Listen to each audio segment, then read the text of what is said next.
আমার নাম কাইফা। আমার স্বামী আমাকে বিয়ে করার আগে আরও একটি বিয়ে করেছিল, কিন্তু আমার স্বামীর প্রথম স্ত্রী কিছুদিন পর নিজ থেকে আত্মহত্যা করে মারা গিয়েছিল। কিন্তু কেন মারা গিয়েছিল তা আমি জানি না। আমি এখন ওনার দ্বিতীয় স্ত্রী। আমার স্বামীর বাড়িতে গিয়ে আমার স্বামীর প্রথম স্ত্রী কেন মারা গিয়েছিল তা জানার জন্য আমি বেকুল হয়ে যাই। কিন্তু স্বামীর বাড়িতে যাওয়ার কিছুদিন পর আমার সাথে ঠিক একই ঘটনা ঘটল। তখন আমার মরা ছাড়া কোনো উপায় ছিল না। বাকি ঘটনাটা গল্পতেই বলি। কি প্রকাণ্ড একটা বাড়ি, চারদিকে খুব উঁচু করে প্রাচীর দেয়া, লোহার নিশ্চিদ্র গেট, চারপাশে কোনো আলো নেই, সব মিলিয়ে বন্দিখানা বলা চলে। এই বাড়িটাই জিহাদের। কাইফা ভয়ে ঢোক গিলে। কিভাবে এখানে থাকবে সে, বাবা, মা, দাদি, নীলু বাবা আর মোজাম্মেলকে ছেড়ে? বাড়িতে ঢোকার পর একজন বয়স্ক পুরুষ আর একজন কম বয়সী মেয়েকে দেখতে পেল ওরা। দুজনই সবুজ পাড়ের সাদা শাড়ি পরে আছে, হাতে মোমদানি। জিহাদ বলল, ইলেকট্রিসিটি নেই, একটু পর চলে আসবে, তোমরা চিন্তা করো না। বয়স্কা পুরুষটি কাইফাকে দোতলার একটা রুমে নিয়ে গেল। রুমটা সাজানো, চারপাশে মোমবাতি জ্বালিয়ে রাখা আছে। কাইফার সাথে নীলু আর মোজাম্মেলও ছিল। পুরুষটি বলল, আপনারা এখন গেস্ট রুমে যান, স্যার আসবে। নীলু জার্নি করতে পারে না, এতখানি জার্নি করে একদম নেতিয়ে পড়েছে সে। তাই কাইফাকে বিদায় জানিয়ে নীলু আর মোজাম্মেল চলে গেল। কাইফার খুব ভয় ভয় করতে লাগলো। চারপাশটা নীরব হওয়ায় গাছের পাতা নড়ার শব্দ কেমন ভয়ঙ্কর লাগছে। তবে সব ভয় ছাপিয়ে আরো একটা ভয় কাইফার মনে দানা বেঁধেই চলেছে। ওই লোকটা কি করবে না করবে, সে তো মানসিকভাবে একদমই প্রস্তুত নয়। এমন সময় জিহাদ রুমে এসে ঢুকল, দরজার ছিটকিনি লাগালো। কাইফা চমকে উঠল, উঁচু স্বরে বলল, আপনি দরজা আটকাচ্ছেন কেন? পরক্ষণেই ভয় কেটে গেল। এই মানুষটি তার স্বামী। কাইফা নিজেকে সামলে জিহাদের দিকে তাকালো। এই প্রথম। মা ঠিকই বলেছে, এই লোক আসলেই সুদর্শন। কানের কাছে রূপালী চুলগুলো মানিয়ে গেছে তার চেহারার। কাইফা দৃষ্টি নামিয়ে ফেলল। জিহাদ বলল, কাইফা তুমি ঘুমিয়ে পড়ো, সারাদিন জার্নি করেছ। কাইফা অবাক হয়ে তাকিয়ে রইল। জিহাদ আরো কিছু বলতে যাচ্ছিল, হঠাৎ দেয়ালের দিকে তাকিয়ে চুপ করে গেল। কাইফা দেখল পলকেই জিহাদের চেহারা কেমন হিংস্র হয়ে উঠেছে, রাগে কাঁপছে সে। কাইফা ভয়ে ভয়ে জিজ্ঞেস করল, কি হয়েছে আপনার, এমন করছেন কেন? জিহাদ জবাব না দিয়ে চিৎকার করে ডাক দিল, বাবা বাবা। বয়স্ক পুরুষটি ছুটে আসলো। কাইফাকে অবাক করে দিয়ে জিহাদ সেই পুরুষের গালে প্রচণ্ড জোরে একটা চড় বসিয়ে দিল। পুরুষটি ধপ করে ফ্লোরে পড়ে গেল। বহু কষ্টে সে উঠে দাঁড়ানোর পর আবার জিহাদ একই কাজ করল। এবারের চড়টা আরো জোরে ছিল। পুরুষটির ফ্লোরে পড়ে মাথা ফুলে গেল। জিহাদ দাঁতে দাঁত চেপে হিসিয়ে বলল, সোহানার ছবি কই? সোহানার ছবি কই বল। কাইফা ভয়ে থরথর করে কাঁপতে লাগল। এত বয়স্ক বাবার বয়সী পুরুষের গায়ে কিভাবে হাত তুলতে পারল? কিন্তু পুরুষটির কোনো বিকার নেই, যেন চড়থাপ্পড় খাওয়া একটা স্বাভাবিক বিষয়। সে মাথা নিচু করে বলল, হীরা মামুনি রুমে রেখেছি, ভেবেছি নতুন বউ আসবে, কিছু যদি মনে করে। জিহাদ হাত মুষ্টিবদ্ধ করে বলল, জানিয়ে আয়। 10 সেকেন্ড টাইম। পুরুষটি ছুটে বেরিয়ে গেল। কিছুক্ষণ পরই ফিরে এলো একটা বিশাল বাঁধানো ছবি নিয়ে। ছবিটা নিজের হাতে পেয়ে ইশারায়, তারপর নিজেই সেই ছবিটাকে দেয়ালে টানালো। ছবিতে একটা মেয়ে লাল বেনারসি পরে তাকিয়ে আছে, যেন কাইফার দিকেই। জিহাদ ছবিটায় খানিকক্ষণ হাত বুলিয়ে দিল, তারপর কাইফার দিকে তাকিয়ে বলল, এ আমার প্রথম স্ত্রী সোহানা, আমার প্রথম ভালোবাসা। ওকে না দেখলে আমার অস্থির লাগে, কিন্তু ও তো আর এই দুনিয়ার নেই, তাই ওর ছবিটা আমার শোবার ঘরে থাকে। এতে তোমার আপত্তি আছে? কাইফা ভয়ে ভয়ে বলল, না। বেশ, তাহলে ঘুমিয়ে পড়ো। কাইফা বিছানায় শোয়া মাত্র বুঝল যে সে কতটা ক্লান্ত। মানসিকভাবে সে প্রচণ্ড দুর্বল হয়ে পড়েছে। সকালে ঘুম ভাঙার পর জিহাদকে সে ঘরে দেখতে পেল না। ঘড়িতে দেখল 7টা বাজে। ইস, এত দেরি হয়ে গেছে। খাট থেকে নামার সময় জিহাদ ঘরে ঢুকল। ভ্রু কুঁচকে বলল, তুমি এখনো সাজগোজ করনি কেন? নতুন বউকে এমন বিধবা বিধবা লাগলে কেমন করে হবে? আলমারি থেকে একটা লাল শাড়ি বের করে পরো। আর টেবিলে দেখো মালা আছে, মালাটা পরে নিও। কথাগুলো আদেশের ভঙ্গিতে বলে জিহাদ চলে গেল। কাইফা চোখের পানি মুছল। জিহাদের কথা মতো সেজে নিচে গিয়ে সে অবাক। নীলু আর মোজাম্মেল খাবার টেবিলে বসে আছে জিহাদের সাথে। কাইফাকে দেখে ওদের হাসি আরো বেড়ে গেল। কাইফা এসে একটা চেয়ারে বসল। জিহাদ উঠে চলে গেল কিচেনে। মোজাম্মেল বলল, জানো দুলাভাই আমাদের জিজ্ঞেস করে জেনেছে তোমার প্রিয় খাবার কি, তারপর নিজেই রান্না করেছে। এখনো করছে। কাইফা কি বলবে বুঝতে পারল না, বলল, কি বলছিস? নীলু বলল, উম্বুরা ভূতে সেই প্রেম যাচ্ছে কাইফাকে পেয়ে। মালা বানায়া নিজ হাতে আবার কাইফাকে পরিয়ে দিচ্ছে। মোজাম্মেল বলল, উফ আপু, তোমার বেশি মুখ চলে। বুড়ো বুড়ো করো না তো, ছোটাপুর কষ্ট হবে। বলেই ওরা হাসতে লাগলো। বাবা থামিয়ে নীলু বলল, যতটা খারাপ প্রথমে ভেবেছিলাম উনি আসলে ততটা খারাপ না রে। কাইফা শুকনো মুখে তাকিয়ে রইল। লোকটাকে তো কাল রাতে খুব খারাপ মনে হয়েছিল। সে কি আসলে ভালো নাকি কাইফা কিছুই বুঝতে পারল না।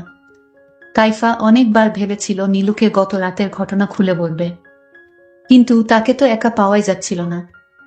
সারাক্ষণ সে আর মোজাম্মেল জিহাদের সাথেই আড্ডা দিচ্ছিল। কি বাবা খুশি সবাই, কি দরকার আবার সবার মন নষ্ট করার।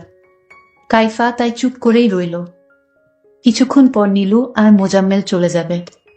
নীলু আমার ছোট বোন, আর মোজাম্মেল হলো আমার ছোট ভাই। তারা বলল আজ চলে যাবে। মোজাম্মেলের কলেজ খোলা। কাইফা তবুও বলল, আরেকটা দিন থেকে যেতে। জিহাদ হেসে বলল, যেতে চায় আটকাচ্ছ কেন? যখন মন চাইবে তখনই গাড়ি পাঠিয়ে ওদের নিয়ে আসব। চোখের পানি মুছে কাইফা ওদেরকে বিদায় দিল। জিহাদও অফিসে চলে গেল। একবার কাইফার দিকে তাকালো না। কাইফা একা একা কি করবে ভেবে পেল না। সে বাবা নামের পরিচারিকাটির কাছে গেল। বলল, কাল রাতে উনি যেই কাজটা করেছে সেটার জন্য আমি আপনার কাছে দুঃখিত বাবা। মানে আমার শ্বশুর। বাবা চুপ করে রইল। কাইফা আরো কিছুক্ষণ গল্প করার চেষ্টা করল, কিন্তু বাবা বলল, বোমা এ বাড়িতে মালিক শ্রেণীর কারো সাথে অকারণে কথা বলা নিষেধ। এতে মালিকদের অপমান হয়। জিহাদ জানলে খুব রাগ করবেন। কাইফা অবাক হয়ে তাকিয়ে রইল। এত বড় বাড়িতে একা একা সে করবেটা কি? কোনো কাজও তো নেই। কাইফা দোতলায় উঠে গেল। যাওয়ার সময় বাবা পিছন ডেকে বলল, বোমা চিলেকোঠার ঘরে যাওয়া জিহাদের নিষেধ আছে, ওখানে যাবেন না। বাকি সব চাইলে ঘুরে দেখতে পারেন। কাইফা বেডরুমে এসে বসে রইল। তার ডায়েরিটা বের করল। লিখল, মা, আমার অনেক ভয় করছে। আমি তো এখনো অনেক ছোট, এখনো মানুষের মধ্যে থাকা অন্য রূপ ধরতে শিখিনি। কে খারাপ কে ভালো বুঝিও না। কেন তুমি আমাকে এত দূরে সরিয়ে দিলে? আমার খুব মন চাইছে এসব কিছু ছেড়ে ছুড়ে তোমার কাছে চলে আসি। কাইফা লেখা বন্ধ করল। দেয়ালে থাকা সোহানার ছবির দিকে তাকিয়ে রইল। ছবিতে সোহানাকে খুব হাসি খুশি দেখাচ্ছে। কাইফার মনে হলো ছবিটির হাসির মধ্যে রয়েছে বিদ্রুপ। সে যেন বলছে, দেখেছিস আমার স্বামী এখনো আমাকেই ভালোবাসে। কাইফার হঠাৎ মনে পড়ল যে জিহাদ আর সোহানার তো একটা মেয়ে আছে। সে কি এই বাড়িতে থাকে না? মেয়েটার নাম সম্ভবত হীরা। গতরাতে বাবা বলেছিল। কাইফা হীরাকে খুঁজতে লাগল। দোতলার শেষ ঘরটার দরজা খোলা। কাইফা একটু উকি দিয়ে দেখল একটা 10-12 বছর বয়সী মেয়ের হাত পা বাঁধা। কম বয়সী কাজের মেয়েটি তাকে খাইয়ে দেওয়ার চেষ্টা করছে। হঠাৎ কাইফাকে দেখে কাজের মেয়েটি বিস্ফোরিত চোখে তাকালো। বলল, ম্যাডাম আপনি এখানে এসেছেন কেন? যান তাড়াতাড়ি। কাইফা বলল, তুমি বাচ্চা মেয়েটাকে বেঁধে রেখেছ কেন? বলেই কাইফা হীরার কাছে গেল। হীরা বলল, প্লিজ আপনি আমার বাঁধনগুলো একটু খুলে দিন। কাইফা হীরার দিকে তাকালো। গায়ের রং শ্যামলা, কি টানা টানা চোখ, কি অদ্ভুত মায়া চেহারায়। কিন্তু জিহাদ বা সোহানা কারো সাথেই চেহারার মিল নেই। কাজের মেয়েটি বলল, প্লিজ বাঁধন খুলবেন না। কাইফা কোনো কথা শুনল না। বাঁধন খুলে দেওয়ার সাথে সাথে ঘটালো অদ্ভুত এক ঘটনা। মুহূর্তেই হীরা প্রচণ্ড হিংস্র হয়ে উঠল। চিৎকার করে বলল, শয়তান, লোভী। আমার মায়ের জায়গা কাউকে নিতে দেব না বলে আচমকা কাইফাকে চড় মেরে বসল। এগিয়ে এসে কাইফাকে ধাক্কা দিয়ে ফেলে দিল। কাজের মেয়েটি কোনো রকমে হীরাকে ধরে রাখল। কাইফা ভয়ে দৌড়ে নিজের রুমে এসে দরজা আটকে দিল। তার সারা শরীর কাঁপতে লাগল। একটু পর দরজার কড়া নাড়ার শব্দ শুনে সে আরো শিউরে উঠল। কিন্তু ওপাশ থেকে আওয়াজ আসলো, ম্যাডাম, আমি কাজের মেয়ে শিখা, দরজা খুলুন। কাইফা দরজা খুলে শিখাকে জড়িয়ে ধরে কেঁদে ফেলল। শিখা বলল, ম্যাডাম, হীরা মামনির মা নেই তো, তাই ও আপনাকে সহ্য করতে পারছে না। এর জন্য ওকে বেঁধে রাখা হয়েছে, নয়তো ও আপনার সাথে বা আপনার আত্মীয়দের সাথে খারাপ ব্যবহার করত। আপনি দয়া করে স্যারকে কিছু বলবেন না। মেয়েটা বড়ই দুঃখী। শিখা নামক কাজের মেয়েটি এই বলে চলে গেল। কাইফা মনে মনে বলল, আমি নিজেও অনেক অনেক দুঃখী। রাতে জিহাদ ফিরার পর কাইফা সবটা বলে দিল। জিহাদ কাইফার মাথায় হাত রাখল। বলল, তুমি আমার স্ত্রী। তোমাকে অনেক পছন্দ করে আমি ঘরে তুলেছি। তোমাকে অপমান করার অধিকার কারণ নেই। এরপর শিখাকে ডাকল জিহাদ। বলল, যাও হীরাকে নিয়ে এসো। শিখা কেঁপে কেঁপে বলল, স্যার, মাফ করে দেন, বাচ্চা মানুষ। জিহাদ বলল, আরেকটা কথা বললে তোকে। হঠাৎ কাইফাও ভয়ে কাঁপতে লাগল। বিচার দেয়াটা আসলেই উচিত হয়নি। শিখা হীরাকে নিয়ে রুমের দরজার কাছে দাঁড়ালো।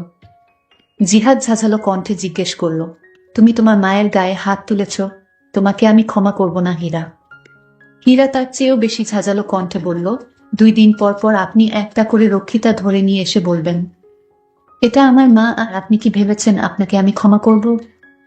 জিহাদ দাঁতে দাঁত চেপে বলল, এই মেয়েকে 6 দিন কিছু খেতে দিবে না। শিখা কেঁদে ফেলল, বলল, স্যার, ও এমনিতেই 2 দিন ধরে কিছু খাচ্ছে না, প্লিজ স্যার। জিহাদ বলল, 6 দিন এর আগে এ বাড়ির কোনো খাবার যদি ওকে দিয়েছিস তাহলে তো জানিস আমার কথা অমান্য করলে কি হয়। শিখা হীরাকে নিয়ে চলে গেল। কাইফা কাঁদতে কাঁদতে বলল, বাচ্চা মেয়েটাকে মাফ করে দিন, আমার দোষ সব। জিহাদ কাইফাকে বলল, সতীনের মেয়ের জন্য এত মায়া দেখিও না। ওর ধারে কাছেও যদি তুমি গেছো তাহলে আমার থেকে খারাপ আর কেউ হবে না। কাইফা বলল, আপনি বলেছিলেন আমাকে সহজ হতে সময় দিবেন, তাহলে এখন কেন? জিহাদ বলল, অনেক সময় তোমাকে দিয়েছি। পুরো বাসর রাত আমি পাশের রুমে ছিলাম। হা হা হা করে হাসতে লাগল। যথেষ্ট সময় দিয়েছি। কাইফা ভয়ে ফ্যাকাশে হয়ে গেল। জিহাদ বাতি নিভিয়ে বেশ কয়েকটা মোমবাতি জ্বালালো। সোহানার ছবির কাছে নিয়েও কয়েকটা মোমবাতি রাখল। বলল, দেখো সোহানা, তোমাকে ছাড়াও আমি চলতে পারি। বলেই কিছুক্ষণ হাসল। কাইফা ভয়ে ভয়ে তাকিয়ে রইল। এরপর জিহাদ বাবার মধ্যেই গা কাঁপিয়ে কেঁদে উঠল। কাঁদতে কাঁদতে রুম থেকে সোহানার ছবি নিয়ে বেরিয়ে গেল। কাইফা কি করবে বুঝতে পারল না। জিহাদের গলা শোনা যাচ্ছে, রাগ করে না সোহানা, কোনো রাগ না। কাইফা ভালো করেই বুঝতে পারছে এর মাথায় সমস্যা আছে। সে খুব বড় বিপদে ফেসে গেছে। এখান থেকে পালাতেই হবে। তারপর আমি যখন পালানোর জন্য তৈরি হলাম, তখন আমার শ্বশুর আব্বা আমাকে বলল, বোমা, তুমি এভাবে পালিয়ে যেও না। জিহাদকে যদি তোমার ভয় লাগে তাহলে তুমি আমার রুমে থাকো, তাও তুমি পালিয়ে যেও না। শ্বশুরেরও কথা আমি কিছুতেই ফেলতে পারিনি। আর তাই শ্বশুরকে বললাম, আপনার ছেলের মাথায় কি কোনো সমস্যা আছে? শ্বশুর বলল, না, সমস্যা নেই, তবে তার প্রথম স্ত্রী মারা যাওয়ার পর থেকে মাঝে মাঝে এরকম হয়ে যায়। শ্বশুর অনয় বিনয় করে বলল, মা, তোমার যদি ভয় করে তাহলে তুমি আমার রুমে থাকো। একদিন পার হয়ে গেলেই দেখবে জিহাদ আগের মতো হয়ে গেছে। তোমার সাথে ভালো আচরণ করবে, তাকে ভালো হতে একটু সময় লাগবে। তোমার যত্ন পেলে সে তাড়াতাড়ি সুস্থ হয়ে উঠবে। তবে আমি মনে মনে চিন্তায় পড়ে গেলাম, সুর তার রুমে থাকতে কেন বলল? এর মধ্যেও কি রহস্য আছে? আরো তো অনেক রুম পড়ে আছে, ওই রুমে থাকার কথা না বলে শ্বশুর তার নিজের রুমে থাকার জন্য কেন বলল? ঠিক আছে, দেখি কি হয়। আমি শ্বশুরের রুমে আমার স্বামীর ভয়ে শুয়ে পড়লাম। আমার শ্বশুর নিচে পাটি বিছিয়ে শুয়ে পড়ল, আর আমি কাঠে শুয়ে পড়লাম। কিন্তু আমার চোখে কিছুতেই ঘুম আসতেছিল না। আমি ঘুমানোর চেষ্টা করলাম। হঠাৎ স্বামীর ডাক শুনতে পেলাম। স্বামী আমার নাম ধরে ডাকতে লাগলো, কাইফা, এই কাইফা, তুমি কোথায়? শুনছো না তোমায় আমি ডাকছি? কাইফা তার স্বামীর কথাগুলো শুনতে পেল। কিন্তু কোনো উত্তর দিল না। তারপর আমার স্বামী নিশ্চুপ হয়ে ঘুমিয়ে গেছে মনে হয়। আমার শ্বশুর ভেবেছিল আমি ঘুমিয়ে গেছি, তাই শ্বশুর ধীরে ধীরে পাটি থেকে উঠল। আমি লক্ষ্য করছিলাম সুর আব্বা কি করে। তখন শ্বশুর আব্বা দেখলাম আমাকে একটা ডাক দিল, বুমা। যখন আমার কোনো সাড়া পেল না, আবার ডাক দিল। যখন কোনো সাড়া পেল না, তখন চুকেশ থেকে একটা সাদা রুমাল বের করলো, আর সেই রুমালে কি যেন মিশ্রিত করলো। তারপর আমার মুখের উপর ছুঁড়ে মারল। আমি তখন সাথে সাথে জ্ঞান হারিয়ে ফেলি। তারপর সকাল হলো, আমার যখন জ্ঞান ফিরল, আমি বুঝতে পারছি আমার সাথে কি হয়েছিল। আমার কাছে ব্যাপারটা অদ্ভুত মনে হলো। কেন আমার সাথে এমনটা হলো? আমি কি দোষ করেছি এই পরিবারে? আমি তো একটা গরিব ঘরের মেয়ে, কেন আমাকে সুর এবং আমার স্বামী আমার সাথে এরকম আচরণ করবে? আমি কি দোষ করেছি? আল্লাহর কাছে বারবার ভিক্ষা চাইছিলাম, আল্লাহ, এ পরিবার থেকে আমাকে বাঁচাও। আমি যখন রুম থেকে বের হচ্ছিলাম, তখন কাজের মেয়েটি আমাকে বলল, ম্যাডাম, আপনি কই ছিলেন? আপনার স্বামী আপনাকে খুঁজছিল। আমি কাজের মেয়েটির সাথে আজ ঘটে যাওয়া ঘটনাটা শেয়ার করলাম। কাজের মেয়েটি তখন কেঁদে কেঁদে বলতে লাগলো, আমার মা আছে, বাবা নেই, কিন্তু আমার মায়ের চিকিৎসা এবং পরিবারের খরচের জন্য এ বাড়িতে বুয়ার কাজ করি। রান্না থেকে শুরু করে সাহেবের মেয়েকে দেখাশোনা সবকিছু আমার করতে হয়। আচ্ছা, তোমাকে একটা প্রশ্ন করি। কাজের মেয়েটি বলল, কি বলবেন বলেন ম্যাডাম। আমি তখন কাজের মেয়েটিকে জিজ্ঞেস করেছিলাম, তুমি তো এ বাড়িতে অনেকদিন যাবত আছো। আচ্ছা, জিহাদের প্রথম স্ত্রী কিভাবে মারা গিয়েছিল? কাজের মেয়েটি বলল, ম্যাডাম, এ কথা যদি জিহাদ বা তার বাবা জানতে পারে, তাহলে আমাকে জানে মেরে ফেলবে। আমি বললাম, কিছুই জানবে না কেউ, তুমি নির্ভয়ে আমাকে বলো। তখন কাজের মেয়েটি যা বলেছিল তা শুনে মনে হলো আমার দম বন্ধ হয়ে আসছে। কাজের মেয়েটি বলল, জিহাদ স্যারের প্রথম স্ত্রী সোহানা নিজ ইচ্ছায় দুনিয়া থেকে চলে গিয়েছিল। আমি তাকে প্রশ্ন করলাম, কেন, তার সাথে এমন কি হয়েছিল যে সোহানা নিজ ইচ্ছায় ওপারে চলে গেল? কাজের মেয়েটি বলল, সব কারণ জিহাদের বাবা মানে সোহানার শ্বশুর। সোহানার শ্বশুর সোহানার সাথে অদ্ভুত আচরণ করত। একদিন সোহানার সাথে এমন ঘটনা ঘটিয়েছিল যেটা কোনো বুমার পক্ষে মেনে নেওয়া সম্ভব ছিল না, তাই সোহানার পক্ষেও মেনে নেওয়া সম্ভব হয়নি। সোহানা ম্যাডামকে জিহাদ স্যার খুব ভালোবাসত, আজ সোহানাকে হারিয়ে জিহাদ স্যার পাগলের মতো হয়ে গিয়েছে। আর প্রথম যেদিন আপনি এই বাড়িতে এসেছিলেন, তখন তো আপনি নিজ চোখে দেখতে পেয়েছিলেন জিহাদ তার বাবাকে জোরে জোরে চড় মেরেছিল। জিহাদের বাবা চোরের আঘাত সইতে না পেরে মাটিতে পড়ে গিয়েছিল। এটা তো আপনি নিজ চোখে